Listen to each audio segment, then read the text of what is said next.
गुरुर्ब्रह्मा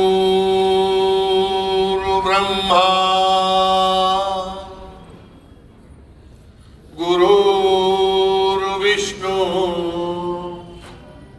गुरुदेवो महेश्वर गुरुर्साक्षात् परब्रह्म तस्मै श्री गुरुवे नमः।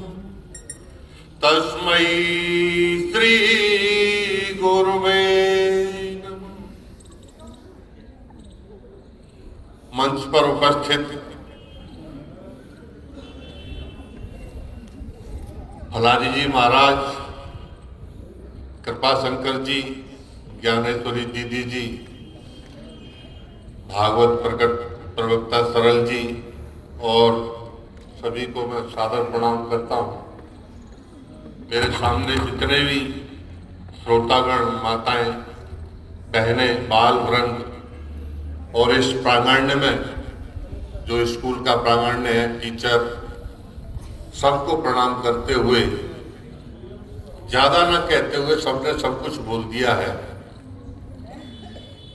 ये आरएसएस का शताब्दी वर्ष है। 100 वर्ष 2025 में पूर्ण रूप से हो चुके हैं। एक ऐसा संगठन जिसका ना कोई रजिस्ट्रेशन है,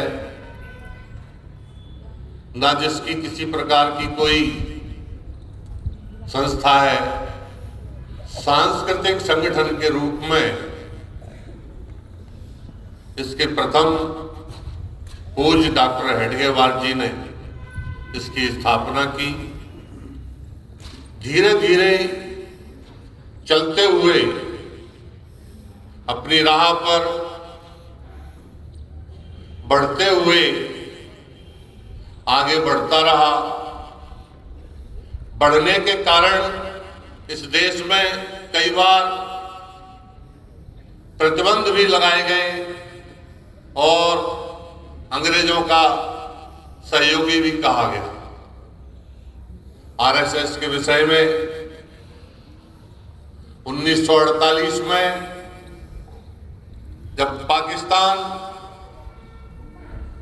और हिंदुस्तान का गदर हो रहा था, उस वक्त भी आरएसएस पर आरोप लगे।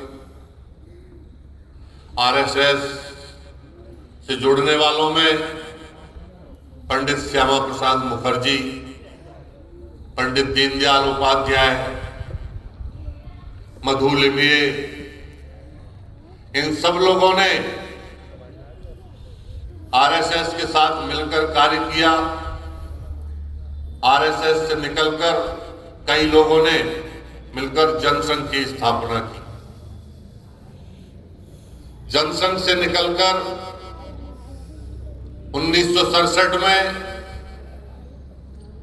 जब इस देश में उच्चक्र का राज्य था, उस वक्त भी आरएसएस ने इस देश की रक्षा के लिए देशभक्ति के कार्य किए। आज उसी विषय पर पूरे उत्तर प्रदेश में विराट धर्म सम्मेलनों का आयोजन किया जा रहा है। सनातन के विषय में प्रत्येक व्यक्ति जानता है कि सनातन क्या है। सनातन की व्याख्या ना हम कर सकते हैं, ना आप कर सकते हो। सनातन क्या है? सनातन लाखों वर्ष पुरानी एक ऐसी संस्कृति है जिसे इस भारत भूमि पर नहीं, पूरे विश्व के कोने कोने में देखा जाता था। धीरे धीरे सनातन सिमटता गया और आज सिर्फ भारतवर्ष के कुछ ही हिस्सों में सनातन की पहचान बची हुई है। अभी नहीं तो कभी नहीं। ये आप सब लोगों के लिए एक विशेष आयोजन किया जा रहा है। इसे संस्कृति के रूप में अपनाएं, अपने बच्चों को शिक्षा दें, अपने बच्चों को प्रत्येक व्यक्ति सुबह घर में गायत्री का मंत्र बोलने के लिए कहे, मां सरस्वती की वंदना करने के लिए कहे, मां भारत माता की जननी के रूप में भारत माता की जय बोलने के लिए कहे, और जो इस धरती धरा पर गौ माता है उसे बचाने के लिए हमें अपना कार्य करना चाहिए। गौ माता बचेगी, इस राष्ट्र की धर्म और संस्कृति बचेगी। धर्म को मिटाने वालों ने बहुत प्रयास किया। विदेशी आक्रांताओं ने हमारे कई मंदिर तोड़े, कई धार्मिक स्थल तोड़े, मगर उसके बावजूद भी यहां से वो हार के और वापस चले गए। हमें याद रखना चाहिए कि आने वाले समय में ऐसी ही कुचक्र की नीति दोबारा से अपनाने का प्रयास किया जा रहा है।